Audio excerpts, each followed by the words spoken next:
Hi, welcome to Prescott Today Show. I'm Allison Zelms, your Deputy City Manager here in the beautiful city of Prescott. As you can see, we're going to talk about one of my favorite topics today, Prescott's great outdoors. And with me today, I have Joe Baines. He is one of our directors. He's in charge of recreation services, and he's an expert not only at bringing great amenities to our residents, but also providing quality of life and economic development opportunities for our visitors who bring a lot of sales tax dollars in to provide all kinds of services to our residents. So Joe, we have a lot of quality of life here in Prescott, and you're a big part of that.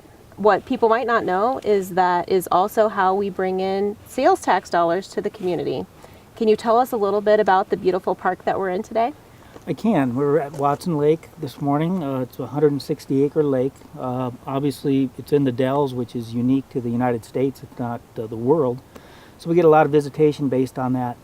It's a great fishing lake, some bass and trout, so good fishing. We have a lot of kayaking that goes on here, Allison, especially during the season when the water's high.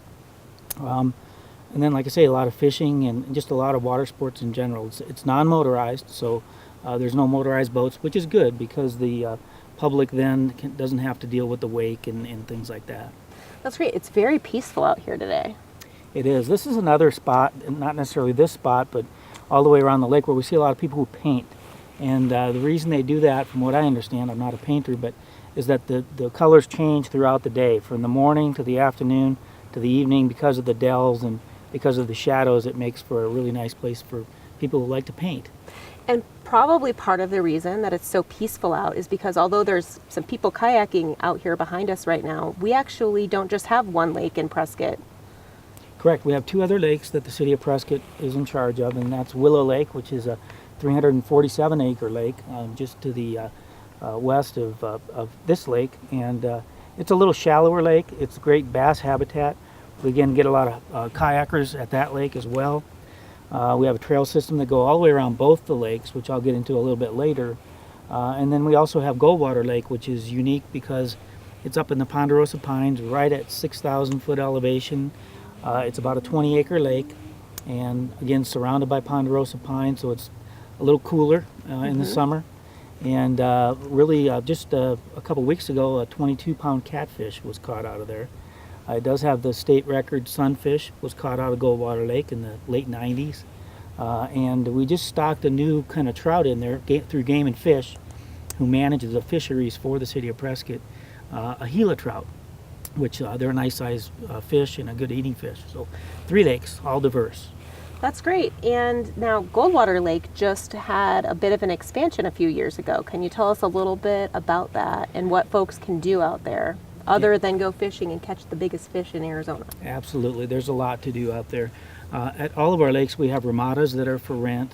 We typically do 15 to 18 weddings a year at the different lakes. Goldwater in 2014, we did a major expansion to Goldwater Lake, which included the addition of 2 ramadas, a playground for the kids that's adjacent to one of the ramadas, as well as some new bathrooms, and 102 parking stalls, which we thought would take a while for it to get to capacity, but we're already seeing that it fills up on most weekends. So it gets a lot of visitation, a lot of ramada rentals, a lot of groups for the individual picnic areas that go out there, and it's just a great spot to be. It really is beautiful. I know this spot is so beautiful, but we have a lot to really appreciate out here in Prescott. You know, our great outdoors is really our backyard. So if you're coming out to the lake, one of the things that we do have in some locations is a parking kiosk. Can you tell us what the fees are and what some of the options are for folks that like to get out more than others? Correct. There's a daily fee of $3, and it's a parking fee. And the reasoning behind it is that all these paved parking lots and those amenities will need to be replaced after a period of time. So that money goes back into the general fund, which supports recreation services for projects such as that. There's also a multi-pass options that you can purchase, and we also have an annual pass for $100. You can buy an annual pass that's good for 365 days. So if you're somebody, and we do have, we had a person I remember a couple years ago was out 364 times. So was that missed you, Joe? one day. It was not me, but, but we do have a lot of outdoor recreation enthusiasts that live here, and then of course we get a lot of visitation because we have a great diversity in topography. I mean, take this lake and this setting that we see here today and lay that up against Goldwater Lake, which is Ponderosa Pine at 6,000 feet. Two different settings, but both equally as spectacular. And not every trailhead and every lake has those same fees. You can always walk in, or you can try out different locations on a Wednesday if it's not something that you've really tried before and you want to get out and see what different opportunities they are in the outdoors. You can come out on a Wednesday. Wednesdays are free days at the parks, even if there normally is a charge, correct? Correct. Wednesdays are free all day, and so we get a spike in visitation on Wednesdays. But we stay pretty busy all the way through the year and all the way through the weeks. Again, we have a four-season climate here in Prescott, so we're really blessed to have the opportunities that we have. And so that must be one of the reasons that we have such visitation here. It's not a huge town here in Prescott. I know we like to call it everybody's hometown, and one of the reasons a lot of people move here is because they have that great small town feeling, but there's also a lot of retail and different options available. You don't really have to leave Prescott to get everything that you need, and you have this great outdoors. I know when my parents come to visit me, they love to hike the trails. And can you tell us a little bit about the trail system? I can. Currently we have 76 miles in our Mile High Trail system. And last year we just completed a major milestone that had been 25 years in the making, which was the connection of the Circle Trail, which is a 54-mile trail that goes all the way around the city of Prescott. About 52% of that is on Forest Service, which Forest Service here in Prescott has been a great partner of ours. They understand the economic impact and how important the economic impact is to our community. And so we've partnered with them and their trail system to get a trail that goes all the way around the city of Prescott. And I think it's unique not only to the state, but I think it's really unique to the Southwest and the United States, and it's getting a lot of visitation. We had a lady who's hiked the four major longest trails in the United States, the Appalachian Trail, Pacific Crest Trail. She just recently relocated to Prescott and completed the Circle Trail in 2.5 days. So it's an opportunity for people that want to camp and make it a multi-day experience, or you can do it like my wife and I have done it, which is a segment 6 miles, 8 miles at a time. So our trail opportunities around Prescott are growing all the time. That's great. And part of why they're growing so quickly and really without a whole lot of impact to the city's finances is because of the wonderful volunteers that we have. You mentioned the partnership with the Forest Service, but can you just talk a little bit about the volunteers that get out, maintain, and build the trails? I can, Allison. In our department, it's not only for trails, but overall we have a huge volunteer base. I firmly believe Prescott is a community of volunteers because from the outreach that I see, the Over the Hill Gang, for example, has 200 members. And they don't all show up every day, thank God, because we couldn't manage them. But we'll get about 30, 35 people that will show up every Monday and some Fridays for special projects. And they build and to a large part maintain the majority of our trail system here. Enthusiastic, dedicated volunteers. Some are retired truck drivers and some are retired chemists. It's an interesting conversation when you go out and experience a day with them. So it really is something for everybody. And one of the trails that group was really important in building was that Circle Trail that you mentioned. So maybe we can check that out a little bit. Absolutely, I'd love to. Okay, do you want to go? Let's go. Joe, thank you so much for bringing me down the Circle Trail. We're just a little bit away from where we were talking before, and behind us is the Watson Woods riparian area. So the Circle Trail has started to really gain a lot of notoriety around the state, but we also have some urban trails. Can you talk about connectivity and what you're trying to offer the community? I can, Allison. We look at our trail system a lot like the Public Works looks at a road system, in that we have connectors and we have arterials and we have neighborhood streets.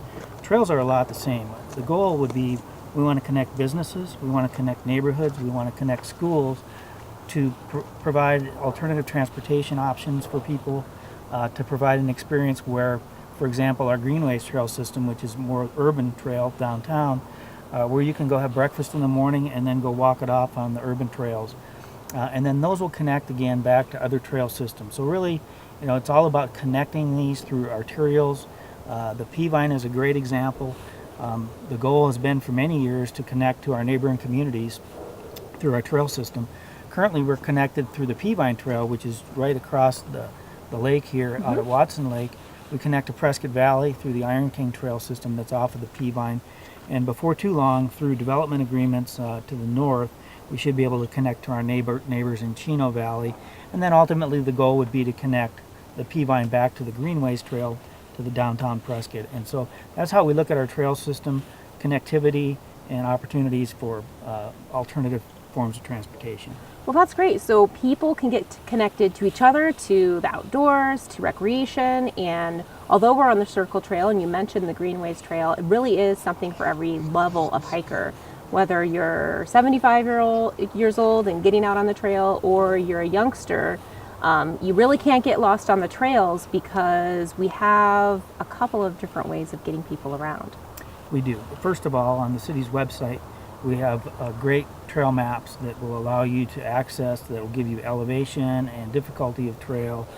Some of the other things that we use are in the Slick Rock and the Granite Dells areas, we use what's called the white dot system. And it's funny, we just paint white dots on the rocks because if you can imagine, a wide swath just being the slick rock, it'd be easy to wander and get lost. Well, the white dots help you identify where the trail is. And parents love it. I get the feedback from parents because they can let the kids kind of wander around as long as the kids know just to find the white dots, they're back on the trail system. So it's kind of funny because it started off as just a practical idea on how to, keep everybody where they need to be. And now we're known throughout the state. I have some friends in Pine Top and they always talk about, we want to go to Prescott and we want to visit the white dot trails. That's great. So we are known around the state for the white dots, but we are also known around the country for another little thing you can find on the trails. It flies. Sometimes they're in the water. Birds. Tell us a little bit about birding opportunities. Absolutely. Prescott is unique that way, and again, I think it's a lot because of our topography and just our elevation and things, but there's over 300 identified species of birds that have been found here in Prescott. Both Watson and Willow have been named important bird areas by the Audubon Society. And that's an activity that I think kind of comes under the radar a little bit. But those folks that bird love to travel, they love to journal, and they'll travel all over the state or all over the region to visit areas. And again, being an important bird area, we get our share of visitation. I think at a good time of the year too. A lot of this happens in the fall and kind of our shoulder season. So that activity helps support spending in the community during a time where we're not quite as busy with the hotels as we are in the summer. So you're not just connecting people throughout town, you're really connecting visitors to everything we have to offer. And I know when I'm out on the trails, I meet people all the time. We just ran into a family that just moved here from Idaho. And one of the first things they did was get out to Watson Lake and hit the trail system. So I know your department's doing a lot to really bring more community assets to our residents, bring more future residents here, and get visitors involved in Prescott and bring people here to help support the economy. We do have something for everybody. And one of those things that we have isn't just this outdoor recreation, but really recreation, leagues, tournaments. You host a ton of tournaments. And we're going to be out at Pioneer Park next, and I'm going to be handing it off to Billy Orr, and she's going to talk to you a little bit about your tournament season and leagues. Hello everyone, I'm Billy Orr, Councilwoman here in the City of Prescott, and we're here at the beautiful Pioneer Park, and we're here with Joe Baines, our Recreational Director. So, how are you doing, Joe? I'm good, Billy. Thanks for having me. Great to see you. So, Joe, one of the things we'd like to talk about today is how, we are in God's country, no doubt about it, and here we are at Pioneer Park, and what this operation right here does for the City of Prescott, not only with quality of life, but also our economy. So can you speak to that, please? You hit the nail on the head. That's our job here. It's quality of life and economic development is what we want to call it. And we do that a lot through our sporting tournaments that happen primarily here at Pioneer Park. We have about 26 tournaments a year, different kinds, softball, especially youth, some adult softball tournaments. We have youth baseball tournaments. We do a lot of mountain bike racing out here. So we really have a full event calendar, and that's how we produce economic impact and those tax dollars that come in with that visitation. So truly a sports complex, isn't it? Absolutely. Yeah, we have Kayla's playground right over here, the fields here. I understand last week we had about 70 teams in for tournament play. How does that happen? How does that come about that all of a sudden 70 teams show up on the street, like 50 umpires, and all of those heads need beds? So Right. it's huge for us. Well, it's the story of partnerships, which is really largely how this department is built. We have partners, public-private partnerships, if you will. We have tournament promoters that come in and request field facilities and field rentals to host these tournaments. Our goal is to recover our direct costs, that being field preparations, light rentals, and those things, recover the direct costs, and then the economic benefit comes through that visitation and heads and beds and Sure. buying meals at the restaurants. Lunches, yeah. And, so yeah, last weekend we had 70 teams for the Beat the Heat. It was a girls' youth fast pitch tournament, U10, U12. When I say U, that means under 10, under 12, Okay. all the way up to U18. So they started on a Friday, which is good because we get some Thursday night visitation out of that. And then they went through Sunday night, 170 games that were played. Wow. Yeah, that's great. My. So it's a boom for us when those things happen. And this is just one example. So what are some other things that Parks and Recs do in order to, or does, in order to bring in more activity? Well, strategically, we like to look at, trying to prop up our shoulder seasons, which is Right. March, April, September, October, which, as you know, living here, but really the weather's beautiful that time of year. But, our visitation goes down a little bit. So what we try to focus on is where can we get more midweek visitation, Right. which is important. So the Monday to Thursday? Yeah, and where can we prop up those shoulder seasons? And really, we found that mountain bike racing has just become very popular out here at Pioneer Park. We host a couple of the high school mountain bike races, and they'll have anywhere from 400 to 600 competitors. And then, of course, youth sports are great because grandpa, grandma, Yes. mother, father, Everybody comes. everybody comes, Yes. and of course, more people equals more sales tax revenue. So we really try to focus on that. Every year we strategically look at our sports calendar and find out what's working, what's not, try to get the maximum impact that we can out of that. I've been amazed when I look at the schedule and to see how many people actually come in this town. So, we often concentrate on downtown with the activities around the square, but we have so much going on out here and really across the town. Which is great. It contributes to downtown. And when mom and dad and grandpa and grandma come Sure. in between games, they're looking for something to do. That So they things go to down. buy. Yeah, absolutely. And we've been blessed, I think, with in a lot of ways with our weather. We Yes. have a 4-season climate, and really we have a good reputation because again we roll out the red carpet. Well, I know you and I were just talking about that. We were talking about the green carpet because we do it right. So people want to come back here. I know you've done surveys, and satisfaction surveys are really good.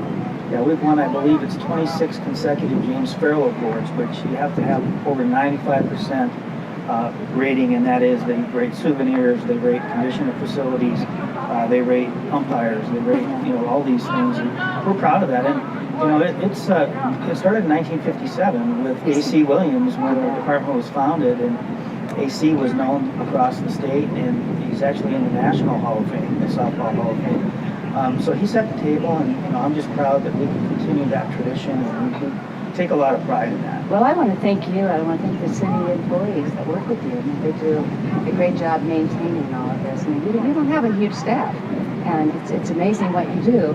But you're able to do that because not only what your staff does, but all of the volunteers. So can we speak about some of the volunteers and what they give to Parks and Rec? Absolutely. And maybe even corporations, some of what they've done too. Right. Again, it's about partnerships. It's about volunteerism. I've said this before, but I think we live in such a great community of volunteers. Yeah. And not only are they great volunteers time-wise, but expertise-wise. We live in a community where people retire to that. I use the example of the Over the Hill game because you'll have a retired truck driver working with a retired chemist. Yes. And the conversations are interesting. But we have a lot of talent here. People want to invest in their community. I believe that when people volunteer in the park system, they take more pride and ownership in the park system. So yeah, we couldn't do what we do without them. I can't not talk about our sports leagues that our citizens benefit from. Sure. That Is helps that what we have support going it. on right now behind us? Right now we have senior softball going on, and they play 3 days a week. And I call this get off the couch spending. In if these people weren't out here participating in these leagues, they probably would be at home doing chores or something like that. But now they're out here building that camaraderie with their fellow competitors, and afterwards they might go get a cold beer, or they might go get a meal, or buy a tank of gas. And again, that helps us on the economic side. The quality of life can never be overstated. That we live in such a great community that offers a lot of activities for people to remain active, because the retirees these days are not like they used to be. Yeah. They want to remain active. That's right. They want to find activities that they can continue to do in retirement. But this is a beautiful spot with the American flag, and I appreciate you doing this with us. And I'm excited about what's going to happen here in the future very soon. Hopefully we'll get this done within the next year or two, and those are the pickleball courts. Correct. Yeah, we're excited again. Public-private partnerships where the private sector is willing to raise the money, and the responsibility for the city would be the land and then the ongoing maintenance. We have a lot of examples of that, and this is just another example that we hope can come to fruition. It's a growing sport. Well, I'm dressed for pickleball, so I think we should go play some pickleball pretty soon. What do you think? Perfect. All right, let's do it. So, thank you, Joe. Thank you. Appreciate. I would like to also bring in Peg Travers, who is the president of the Pickleball Association, and let's talk pickleball for a few moments. Absolutely. Can we do that? All right, We can do that. let's do that. Hello again, everyone. I'd like to introduce and welcome Peg Travers. Peg is a good friend, and she is president of the Pickleball Association here in Prescott. PrescottPickleball.com, right, Peg? That's correct. And tell us for just a few seconds about what the plans are, what the vision is regarding pickleball. Our vision is to have 8 pickleball courts in Prescott by next year. Public courts. Public courts in a public-private partnership with the city of Prescott. Thank If you. you can say that 3 times, You we're all can, set. by Peg Travers at Pioneer Park. I love it. Absolutely. And not only that, so Joe, tell us proximity to where we are right now with the ball field. We're really about 400 yards probably. Everything Okay. is centrally located here in That's Pioneer great. Park, and that's great because So a we lot have- of people play a lot of different things. So we have the field, we have playground, and now we're going to have Pickleball. playground for anyone from 8 to 84. That's correct. Or 94 to come play pickleball. So, Peg, thank you. Can we go take a look at that? We'd love to show you fairground our that we're new going to spot. transform? Yeah. All right. So we've moved across the street from Commerce Drive, so we're across the road, and so everybody can get an orientation of where we are. We have the fields there, we have the hockey rink right across the road from us, and then we have Kayla's playground just up just a few feet. So, and we're standing, Peg, in what we hope to be court 6. That's right. All right, 8 courts right 8 here in courts. this barren land adjacent to the Brownlow Trailhead. It's beautiful. It is. We're very grateful to the city of Prescott for making Yes. this possible. And again, the county, because part of these courts Yes. will be in county, and so it will be an IGA. It will be, again, a working private-public partnership. So, and we thank you for what you're doing. It's just it'll be a wonderful setting for 8 pickleball courts. It will be a And pickleball complex. It will, and I know we're going to show people, some people don't know what pickleball actually is, and we're going to go over to Prescott Lakes, where they have some really nice courts. Ours will be as nice. Our courts will be state-of-the-art. That's right. And it will be just a wonderful, and also an economic boom for Prescott, because people go to tournaments. Just like they do for softball, they come to tournaments, and it's for all ages. So it's not just about economics, it's also about quality of life. It's getting off the couch, it's moving, it's playing pickleball, being social, meeting people, having a great town and our great city of Prescott. So shall we go to Prescott Lakes and take a look at some courts? Certainly. Let's go play some pickleball.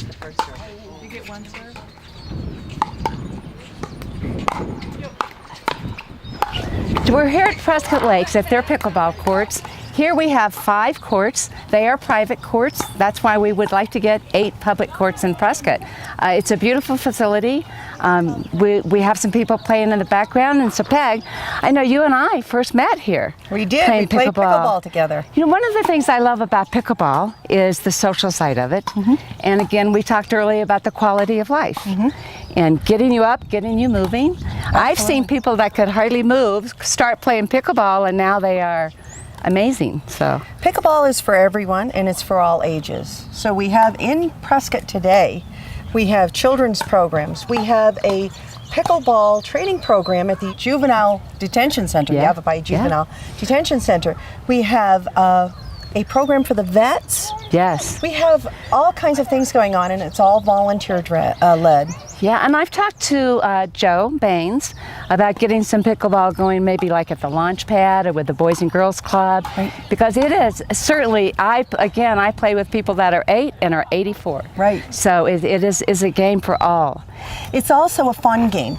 For those of you who don't know anything about pickleball, just follow the laughter and then you will find the courts, because everybody has a good time playing. It's a very cordial and fun game. And people have asked me to describe it, because when I talk about pickleball, they go, "What's pickleball?" And so pickleball is a cross, in my opinion. I'm not a part of the association. I am part of the association, but not an ambassador. Kind of a cross between ping pong, badminton, a paddle ball, because it's a hard paddle. Do you have the ball peg? The peg, Wiffle ball? It's kind of like a wiffle ball. And I live quite a ways, but I can hear the ping, ping, ping. So it's a great sport. We do our Senior Olympics for the city. So the city of Prescott, we have our Senior Olympics here. I think last year we had about 120 teams, and they were here for 3 days. So again, economic benefit to the city, because they all need a place to put their head at night in a bed in a hotel, and they all just come and they love Prescott. So it's and you go and you play tournaments everywhere, don't you, Peg? At the lower level, I do. I'm only a 3-0 player. There are we have 5-0 players in the city of Prescott. We've got some. We have very some good playing players. behind us that are 5-0. We've got a lady over there that's a 4-5 player. So you know, we've got all levels of play here. And I'm about a 1. But I love it as much as the 5-0 players. You're almost there. So it's The other important thing to know about pickleball is people are starting to make their retirement decisions based on where there is pickleball. Right. And that's why it's so important that we get the public courts down at Pioneer Park, because it attracts people who want to buy homes, retirement homes. It attracts people who want to come for summer to play. So, you know, this has a real direct financial impact on the city. Yes, it is. So can we hit the website, Peg? Let's give folks the website so they can go there and learn more. Right. The Prescott Pickleball Association is a newly organized group of people. 501c3? 501c3 through the Arizona Community Foundation of Yavapai. So that's where we get our 501c3, and we are able to accept donations, tax-deductible donations, at PrescottPickleball.com. That's PrescottPickleball.com. And we have already received a number of donations, but we're still a long way from where we need to be in order to get the money that we need for those 8 courts. Yes. Well, and it will be certainly a wonderful thing for the city, and we appreciate you taking your time to come and talk about this, and appreciate the vision. Again, this is one of those wonderful public-private partnerships, and so the city council has actually given consensus that let's move forward with this. So it's a good thing for our city. So thank you for your efforts. It's a privilege and a pleasure. Yeah, we're there with you. Pickle people are here. Pickle people are here. I love it. Thank you, Peg. Thank you. And thank you all. Paddle up. Paddle up. Let's go hit some, can we? Good.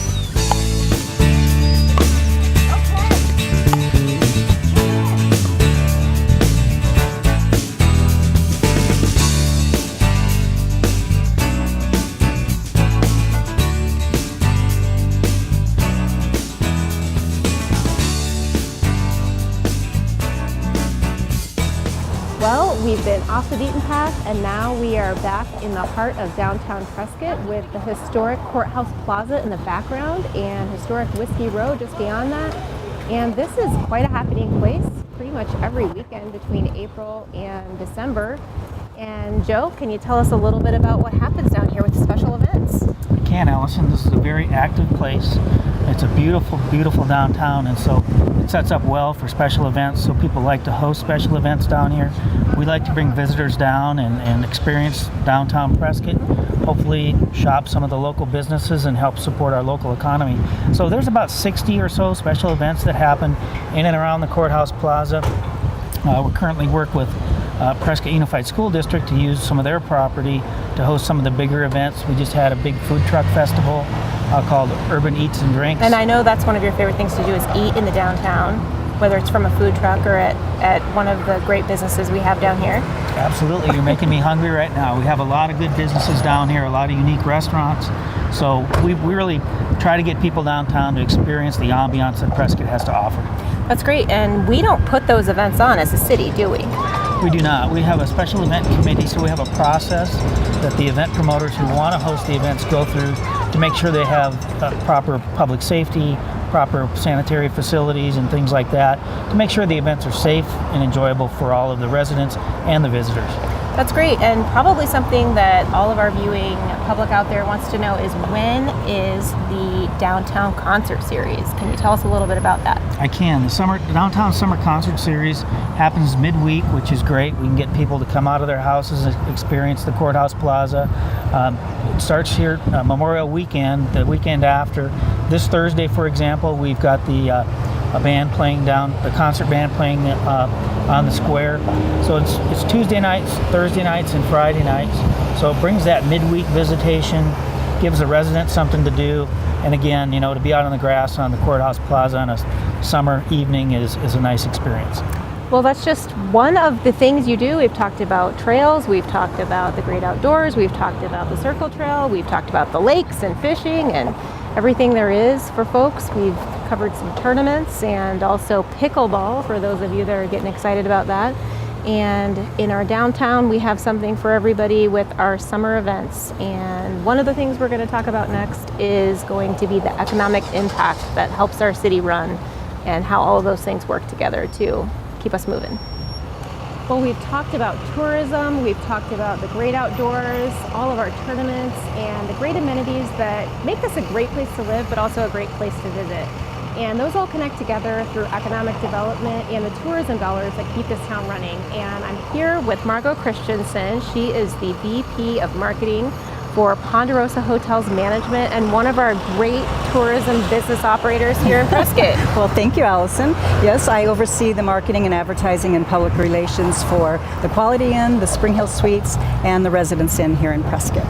And so you're part of what makes our economy work, investing in the community through your business. And how do you feel about all of this recreation and the events? What do they do for your business? Well, they're a huge demand driver. They're all great for the economy. All of our sports tournaments, special events, Bluegrass Festival, rodeo, all of those drive an incredible amount of money, both in terms of room revenue for hotels, but of course all those people are spending money in restaurants, bars, shopping downtown, gas stations. So it's just a huge economic impact for the general fund. Right, and so you talked about room revenue, and so part of your business is, as marketer for your business, getting heads in beds, and that means not just sales tax, but bed tax. Can you talk a little bit how we try to utilize those bed tax dollars to help the community? So by state statute and also by local ballot language, bed tax is 3% of room revenue. It's collected from the visitors at the hotels. So the hotels are used kind of as the funnel to collect that tax. And then that tax, that 3%, is reinvested back into the community in the form of destination marketing. So the sole purpose for that tax is to be used to staff the Prescott Office of Tourism and then to provide them all the sales and marketing tools and functions for destination marketing. So it's really a reinvestment back into the community so that we can get more visitors here. And part of what comes in with that bed tax is, of course, the other side that you mentioned, which is sales tax. And that helps us to have not just those quality of life amenities, but our day-to-day operations like police and fire and library and general administration of the city. So thank you so much for all you do with that. Oh yeah, if it wasn't for visitor spending, our general fund would be in much worse shape than it is now. We wouldn't be able to provide half the services if it wasn't for those visitors coming to town spending all the money that they do. And I know that you're also involved statewide with the Tourism and Lodging Association. So what is it that Prescott offers that makes us a great destination? You know, it's funny that you asked that. I talk to tourism officials around the state on a pretty regular basis, and and they view Prescott as an event playground. They're actually very envious of all of our events and how we manage our events. We as a city are really, really good at managing and marketing and promoting events and tournaments. And we have other cities all around the state that are envious of that. So it's really a great place to be envious of. And I guess it doesn't hurt that we have beautiful Courthouse Plaza to host many of those events either, does it? Hardly any other town has what we have right here. Yep. Well, it's vibrant, and it's a place where a lot of residents like to come and hang out and walk their dog and just enjoy, the beauty of our vibrant downtown. And Joe mentioned all of the restaurants and all of those things, and that's part of that economic generation that you mentioned. So I guess if you could leave our viewers with something, do you have any hard dollars on what some of the economic impact is? I ran some numbers just looking at sporting events and tournaments. So in 2015, the city had about 22 sporting events and tournaments. And that equated to our properties, our 3 hotels here. That drove about $750,000 in room revenue to our 3 hotels. So if you translate that to sales tax, 1% of that is about $15,000 in local sales tax, $22,000 in bed tax, and about $45,000 in state tax revenue. So just our 3 properties, just looking at sports tournaments, that is a huge amount of money to bring in. It really is. And, it really kind of drives home what Joe and I have been talking about earlier, and Councilwoman Billy Orr was with him out at Pioneer Park. We have great amenities, they provide a great quality of life, and they also really keep this community moving with those tax dollars that you mentioned coming in for those basic services and also for quality of life. So I hope you've really enjoyed the tour that you've received of all of our beautiful outdoor amenities today. And I would just challenge you to get off your couch, because I know that's probably where you're sitting, and get out and enjoy your backyard. It's Prescott, it's yours.